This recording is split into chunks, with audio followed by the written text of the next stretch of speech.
are looking at a live view of the Falcon Heavy. Yes, the Falcon Heavy on historic pad 39A at Kennedy Space Center, awaiting liftoff at 3:45 p.m. local time. Welcome to our live launch webcast. My name is Lauren Lyons. I'm an engineer in our flight reliability department here at SpaceX, and I am so excited to be here with you today, along with my co-hosts, bringing you coverage of the first ever test flight of Falcon Heavy. At liftoff, Falcon Heavy is going to be the world's most powerful operational rocket by a factor of 2. And today is the day that we attempt to demonstrate that power. And because it is a test flight, there is no satellite customer on board the vehicle today, but the fairing is not empty. We do have some very interesting payloads going up on this flight that we'll talk about later on in the webcast. We'll also walk you through the mission profile because this ain't your typical Falcon launch. We've got 28 engines, 3 boosters, 3 separation events, 3 landing attempts, and there's going to be a lot of activity happening all at once. So this test flight is bound to be exciting one way or another. All right, we've got a ton to walk you through today, so let's get going. Hi, I'm Michael Hammersley, a materials engineer in avionics department. We're very excited. I'm sure you can hear it. To my right, we have a live view of Falcon Heavy on the pad at Kennedy Space Center. Falcon Heavy is essentially 3 Falcon 9 rockets all strapped together, which means it can carry much larger payloads not only to Earth orbit, but to the Moon and Mars as well. So like Falcon 9, Falcon Heavy is a 2-stage launch vehicle. The big difference is that the first stage in Falcon Heavy is comprised of 3 cores, while Falcon 9 has only 1. Now, each one of these 3 cores has 9 M1D engines, making for a total of 27 engines overall. Altogether, those engines produce 5 million pounds of thrust, which is equal to 18 747s at takeoff. In fact, the engines are producing so much power that we don't run them at full thrust all at once. So during ascent, Falcon Heavy will throttle its thrust up and down in both the side and the center cores in order to balance the aerodynamic and structural loads on the vehicle. So about halfway through the first stage's burn, the 2 side boosters will separate and come back to Earth for a simultaneous landing at Cape Canaveral Air Force Station. More about that a bit later.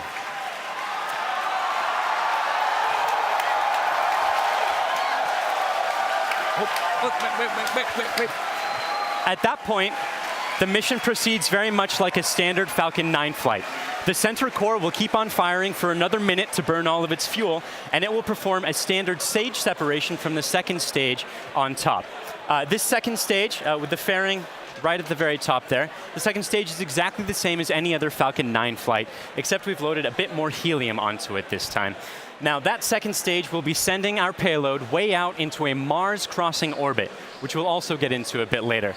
But all in all, with a successful launch, Falcon Heavy is going to be the largest and most powerful operational rocket in the world. We're very excited to be launching it today. Let's check in on exactly how it's doing. Good afternoon. I'm John Innsbrucker, the Falcon Principal Integration Engineer at SpaceX. We're currently at T-minus 17 minutes, 40 seconds and counting down. The good news is that all systems are go for launch. We're working no problems with the SpaceX test flight of the Falcon Heavy launch vehicle. Now we're currently loading propellant on all 3 first stage boosters, and we began loading a couple minutes ago on the second stage LOX tank. Now this is the same method that we use on the single core Falcon 9. It just scaled to handle 3 first stage boosters. Now we're loading liquid oxygen and kerosene. We do that because in order to support combustion, you need oxygen. And in the vacuum of outer space, there isn't any. So we bring our own liquid oxygen, chilled and densified. You may have heard densified in the past. That allows us to pack the maximum amount into the LOX tanks on the Falcon Heavy. Now our fuel is refined petroleum, RP1. That's essentially just a purified kerosene. It's a safe propellant, easily available, has a lot of history. For example, the Saturn V first stage, flown from the very pad you see on the monitor, on the moon missions, used kerosene and liquid oxygen. Now the big news this afternoon has been the weather, and we've eaten up most of our launch window. Now we won't have the ability to hold the countdown any further now that we are into liquid oxygen loading. The good news is that the winds are looking good. We're working no issues on the Falcon Heavy. However, if there is an issue in the last minutes, we won't be able to launch today. There is a backup date available tomorrow. And I've said it before, launch is hard, and Falcon Heavy is no exception. We're essentially counting down 3 rockets simultaneously. So the SpaceX team is going to be conservative in case anything pops up in the last minutes. But as the energy and the enthusiasm from the team gathering below me outside of Mission Control Center X is growing, we are go at T-minus 15 minutes and 40 seconds and counting. My name is Brian, and I'm part of the software team here, and I'm standing just outside Mission Control as the crowd gathers behind me. We're all anxiously awaiting this very first test flight of Falcon Heavy. Now today, SpaceX has over 6,000 employees in locations across the country, but it wasn't always like that. Now when SpaceX was first founded in 2002, it was just a small group of engineers who believed that they could reduce the cost of exploring space, but had never actually built a rocket themselves. Now Falcon 1 was the first rocket we developed, and it was pretty small relative to Falcon 9 and Falcon Heavy. While the Falcon Heavy on the right of your screen is over 230 feet tall, Falcon 1 stood only about 70 feet tall and could only carry about a half a ton to orbit. However, despite its small size, Falcon 1 served a very large purpose. It was our roadmap to using modern technologies to engineer a vehicle that was not just more reliable, but was less expensive than alternatives. Now, we had 3 test flights of the Falcon 1 before we found success. But on that 4th Falcon 1 flight, it became the first privately developed liquid-fueled rocket to reach Earth orbit. Now fast forward to today, and SpaceX has had 49 successful rocket launches. We have recovered 21 first stages, and we have reflown 6 of those. We have had 14 Dragon launches and have successfully reused the spacecraft as well. Now our next step on this journey is just minutes from now when we'll attempt the first test flight of our heavy lift launch vehicle. Now there have been many challenges along this long road, and it has not been easy, but no matter what happens today, it has all been worth it. Now one of the many challenges we're hoping to overcome with this test flight is the recovery of all 3 cores of the Falcon Heavy first stage. Although we have demonstrated success with the recovery of a single core, 3 is on a whole nother level. So let's check in with Michael to get an overview of what that story may look like. At SpaceX, our primary goal is to enable people to live on other planets, most notably Mars. But it's hard to do this without dramatically lowering the cost of access to space. And the best way to accomplish that is to reuse as much of the rocket as possible.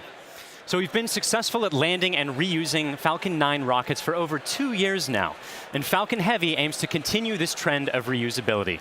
So today, we'll be attempting to recover all 3 of the first stage cores by using both of our landing methods, by land and by sea. So the side boosters have actually been used before on missions TICOM 8 and CRS 9. And at the time of booster separation, during ascent, the side cores will still be going slowly enough to turn around. So it makes sense to return them to Cape.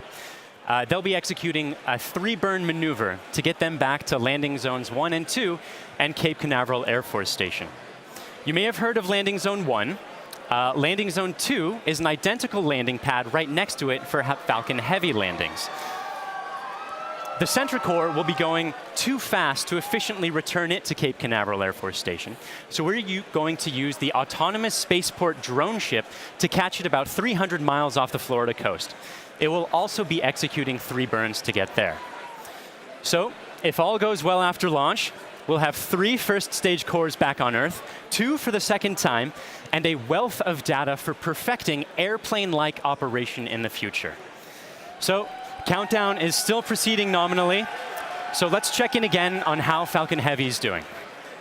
We just passed T-minus 12 minutes in the countdown of the test flight of Falcon Heavy. Fuel is completely loaded on the second stage. The first stage is also loaded with fuel, except for a small top-off that'll happen between T-minus 7 minutes and T-minus 6 minutes. Our major activity now is loading liquid oxygen on the boosters and the second stage. Liquid oxygen propellant loading on the first stages will end between T-minus 4 minutes and T-minus 3 minutes. Liquid oxygen loading on the second stage is the last one to finish, ending by T-minus 2 minutes. Now, in addition to loading propellant, the team is preparing to perform their final checks of the Merlin engines. will begin chill-in of the Merlin engine turbopumps with liquid oxygen as typical at T-minus 7 minutes like we do on Falcon 9 flights. We'll also be verifying valves and using the thrust vector control actuators to move the engines to verify the actuators are working correctly. As we get to T-minus 4 minutes, the clamp on the top of the strung back will open. You can see it just behind the Falcon Heavy. That entire structure will move about 1.5 degrees away from the rocket. At liftoff, it will move the rest of the way to clear Falcon Heavy, just like Falcon 9 flights. At the T-minus 1 minute mark, the flight computers will go into startup mode. They'll be controlling the countdown on the Falcon Heavy. What's different in this flight? Engine ignition will begin at T-minus 5 seconds on the 2 side boosters, followed 2 seconds later by the center core. Now we're continuing to watch the weather, making sure that the ground liftoff winds don't exceed the maximum, but they're looking good right now. We continue monitoring the upper altitude winds as reported by the balloons. But right now at T-minus 10 minutes and 10 seconds and counting, the Falcon Heavy test flight is go. Because the first flight of Falcon Heavy is a test mission, we do not have a customer spacecraft on board today. Instead, we put something a little special with SpaceX inside the fairing. Now, more often than not, on the first flight of a new rocket, engineers will choose to fly a mass simulator, which is basically a heavy object of some sort to simulate the dynamics of flying a payload, but with little consequence if the mission doesn't work out exactly as planned. And as many of you already know, we have opted to have a little fun with our mass simulator. Stacked inside the fairing is Elon's cherry red Tesla Roadster, and inside of it, a passenger. His name is Starman, but don't worry, he's not human. But he is donning the SpaceX-designed spacesuit that our human astronauts will be wearing on Crew Dragon. And if all goes well today, we hope to get some live views of it as it makes its way into space. Now, in addition to the Roadster, you might also catch a glimpse of a smaller passenger, which is a tiny little Hot Wheel Roadster carrying a tiny little Starman, which is a little Easter egg for today's mission, so keep your eyes peeled for that. But those are not the only payloads we're flying today. Secured inside the Roadster is another really special passenger called an ARC. An ARC is a 5D laser optical quartz storage device, which is essentially a high-tech, high-data storage unit that can survive in the harsh environment of space. It's built by the ARC Mission Foundation, which is an organization whose purpose is to store libraries of human knowledge and data on these devices and send them off into space with interplanetary travelers, thus preserving human achievements well beyond Earth. On the ARC that's being launched today, the Foundation has stored Isaac Asimov's classic sci-fi series, the Foundation Trilogy, which was the original inspiration for the ARC mission. And given that making humanity a multiplanetary species is the core purpose of SpaceX, launching an ARC on this mission just seemed fitting. And last but certainly not least, a little something special for our hardworking SpaceX team. Mounted on the payload attach fitting, which is the structure that holds the Roadster onto the second stage, there's a plaque on which the names of over 6,000 of our SpaceX employees are engraved. The work that goes into designing, building, testing, and launching a vehicle of this sort is no small feat. And we are super excited to be a part of the Roadster's billion-year journey through the solar system. Now, as Lauren just mentioned, if all goes well today, Falcon Heavy will put the Roadster on board into an Earth-Mars orbit around the sun on a journey that could last for 1 billion years. Now, on a universal scale, this means that the Roadster will be tracing the shape of an ellipse with the sun at one of its fixed points, or one of its foci. Now, we call this heliocentric because it is sun-centered.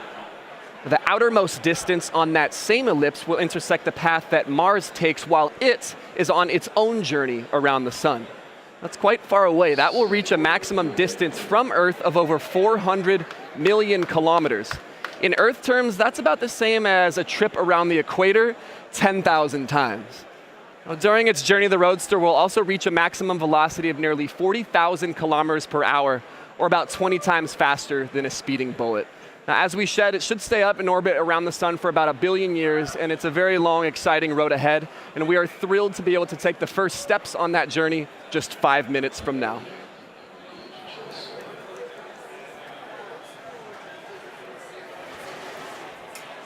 The SpaceX team continues to count down for launch of Falcon Heavy test flight. Now, once we light the engines, Falcon Heavy will check the power on all 27 Merlin engines, a critical period in the go, no-go for launch. It'll then command release from the ground hold downs. 40 seconds into flight, we'll decrease power on the two side boosters in preparation for maximum aerodynamic loads on the vehicle. Once we get through this period, Falcon Heavy will throttle back up to full power on the side boosters. About half a minute later, we will again throttle down the two side boosters. This time we're decreasing the forces on the rocket structure. At this point in flight, the vehicle is much lighter, having burned off much of the propellant, but we are increasing thrust. 2.5 minutes into flight, we'll fully turn off the side boosters, an event called BECO, Booster Engine Cutoff. At this point, the pneumatic separation system on the center core will unlock the two side boosters and push them away. The side boosters will disconnect first at the top of the center core, then milliseconds later from the bottom, so they'll actually rotate away from the center core slightly. Once the side boosters are clear, the center core will throttle up to full power and burn for another 25 seconds. Finally, at just past 3 minutes after liftoff, the center core will shut down, an event called MECO, Main Engine Cutoff, and the second stage will separate. From this point on, it's like a Falcon 9 mission. The fairing will separate, the MVAC-D upper stage engine fires, eventually sending the stage and payload out into the solar system to orbit around the sun. So that gives you a feel for the sequence of events we're planning on today's flight. So now, at T-minus 4 minutes, 45 seconds and counting, let's witness the test flight of Falcon Heavy.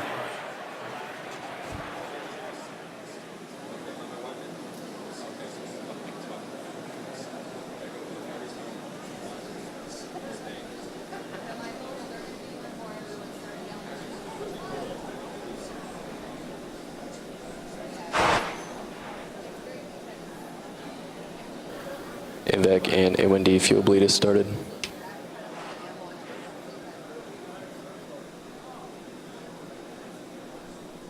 Safety Inline crate locks alarms are low, open. throttling to close out.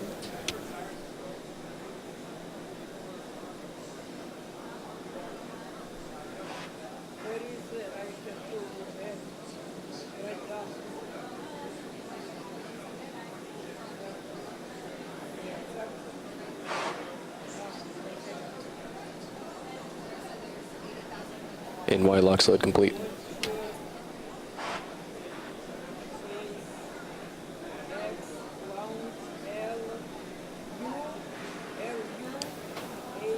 PY locks load, throttling to close out. PY locks load complete.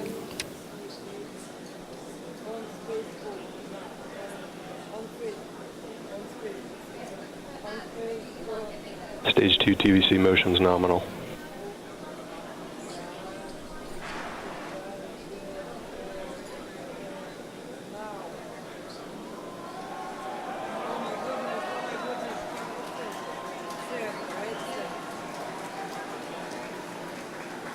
BOGO bleed verification. Center core locks load complete. Strombeck lower has ended. Strombeck's at 88.2 degrees.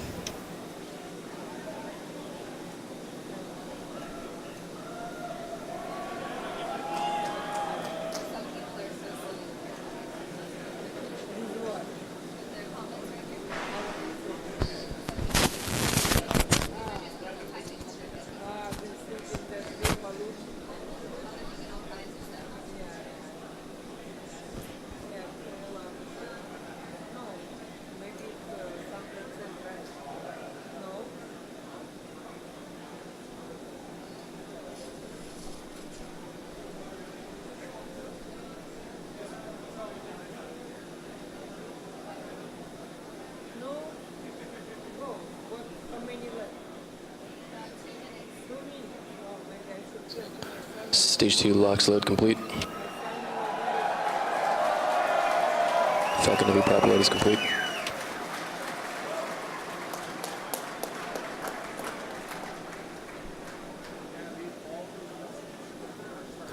Falcon Heavy is on internal power.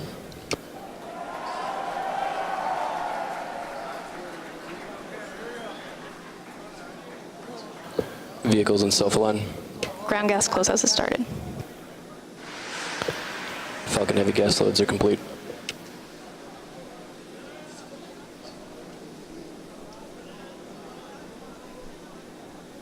M1D fuel bleed complete.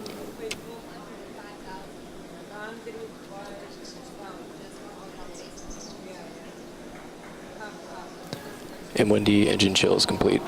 AFTS is ready for launch. Ground gas closeouts are complete. Falcon Heavy is in startup.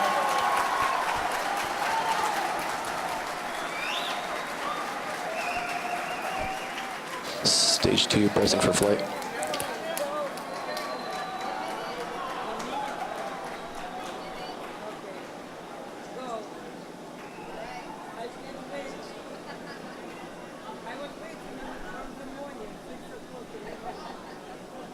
T-minus 30 seconds. Launch director on countdown 1. SpaceX, Falcon Heavy, go for launch. Falcon Heavy is configured for flight. T-minus 15, standby for terminal count.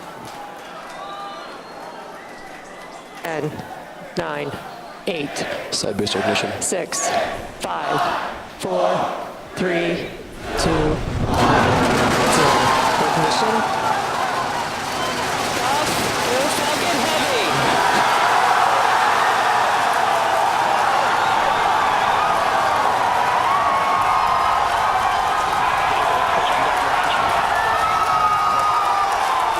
Stage 1 propulsion is nominal.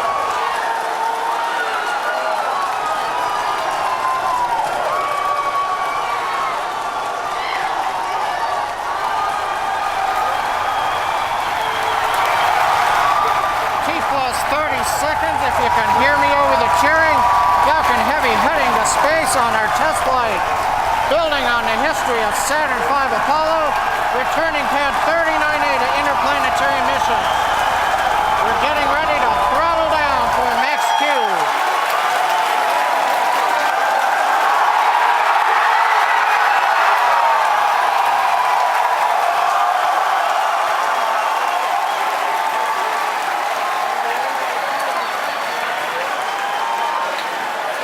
Vehicle is supersonic. You've heard the call out. Vehicle is supersonic.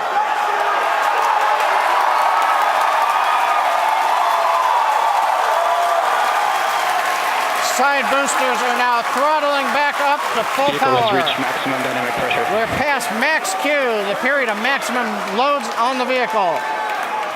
Next up, we'll be waiting for the side boosters to begin to throttle down prior to booster engine cutoff and separation 2.5 minutes into flight.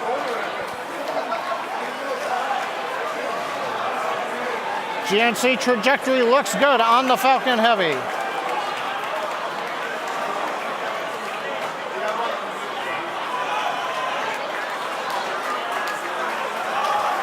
Reports show that the M1D engine performance is nominal. Contact engine chill has begun. Side boosters have begun to throttle down in preparation for the upcoming shutdown in 20 seconds.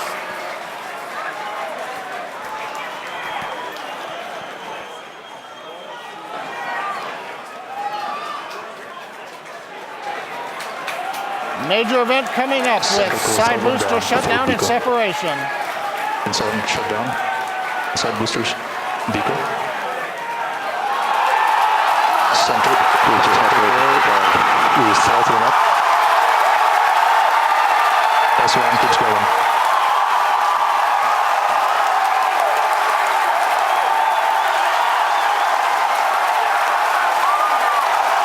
Still booster base bar excited.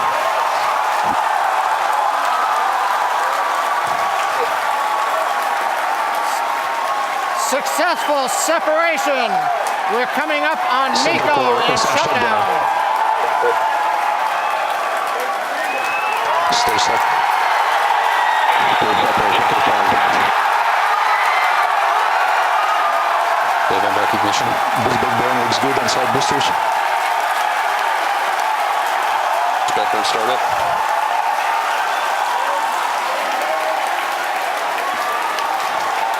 Coming up on fairing separation. Center core side engines on power, also look good.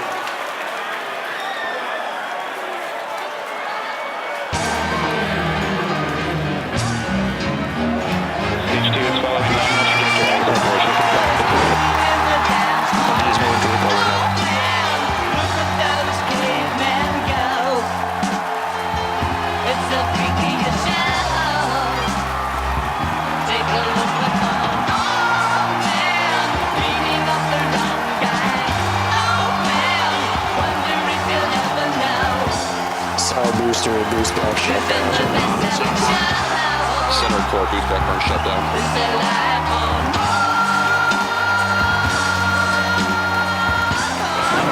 Position of signal.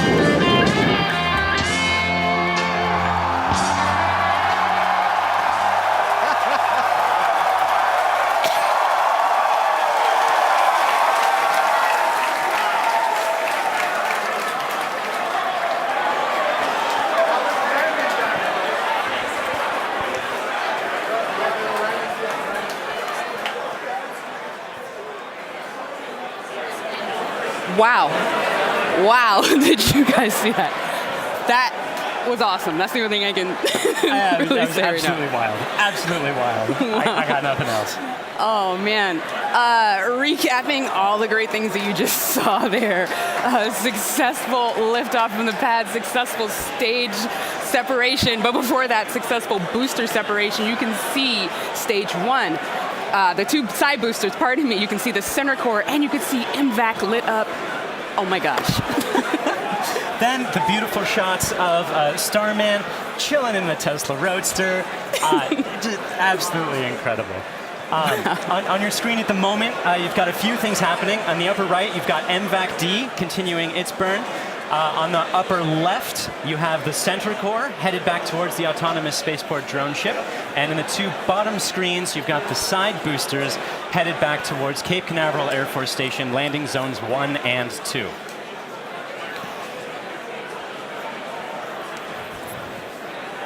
The next step coming up for the side boosters and the center booster is the re-entry burn. That's going to slow it down from, or slow all the boosters down from way faster than the speed of sound to just faster than the speed of sound in order to reduce some of those aerodynamic forces and heating that occurs when you're moving that quickly through the atmosphere.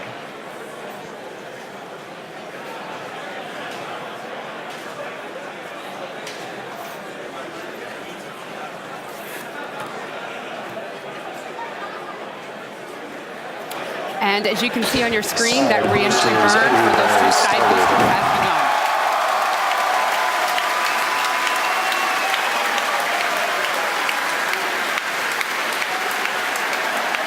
Side boosters, entry burn, shut down. Side core entry burn target.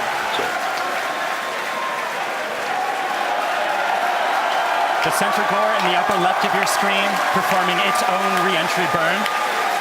You can see the edge of Cape Canaveral in both of the side booster cameras as those are coming in. Some PY and NY side boosters have saved. Center core entry burn shutdown. And even though those look very similar, those two boosters' views, those are actually representing different boosters. And they're heading towards Earth. They're about to begin their landing burns. We'll hopefully be able to bring you nice footage of that. Both side boosters transonic. And watch for the landing lights deploy at the tail end of that landing burn.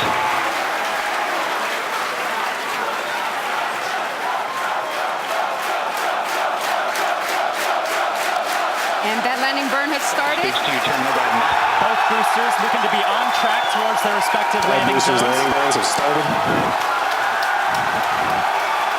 Side boosters landing legs have deployed.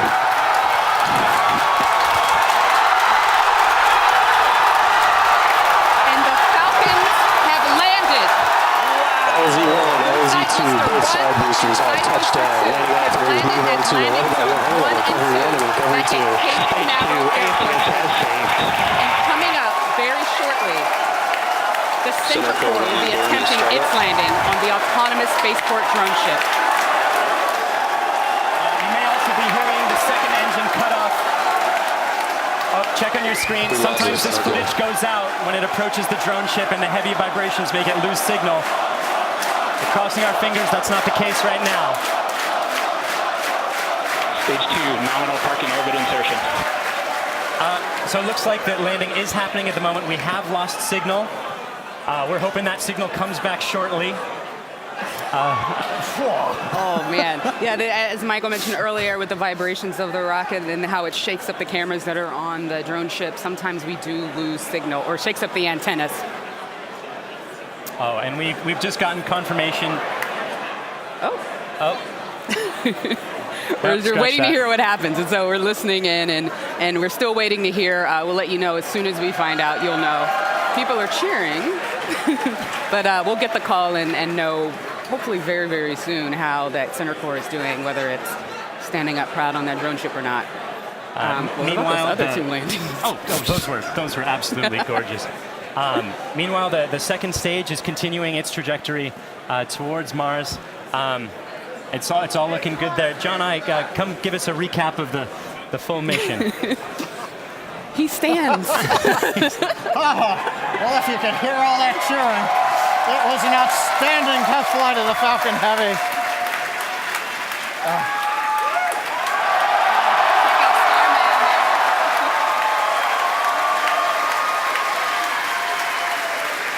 Cameras cycling right now. Live views coming down from low Earth orbit. The second stage successfully got there, and it got there as the culmination of a great Falcon Heavy test flight. We lit 27 engines, throttled the boosters up and down. We separated the side boosters. They came back spectacular, simultaneous landing. The center core did its job. The second stage did it. Everything that you could want in a test flight, we got here. Now we're just looking for the icing on the cake to find out what happened on the drone show. But all in all, an outstanding test flight for Falcon Heavy.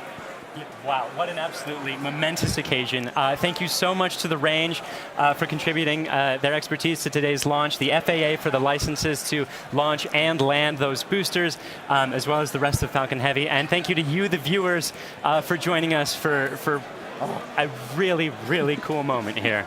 And to find out what happened with the center core and what's going on with Starman as he makes its journey through space and all of our other launches, you can visit us at SpaceX.com and follow us on social media on LinkedIn and Twitter. If you would like to join us on exciting projects like these, please visit SpaceX.com/careers. From the entire grateful team here, thank you again for joining us. We'll see you next time.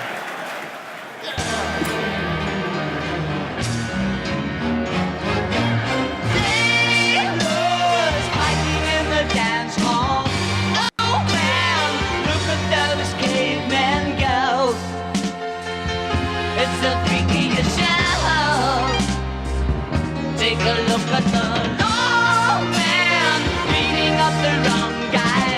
Oh man, wonder if you'll ever know. Who's in the best-selling show?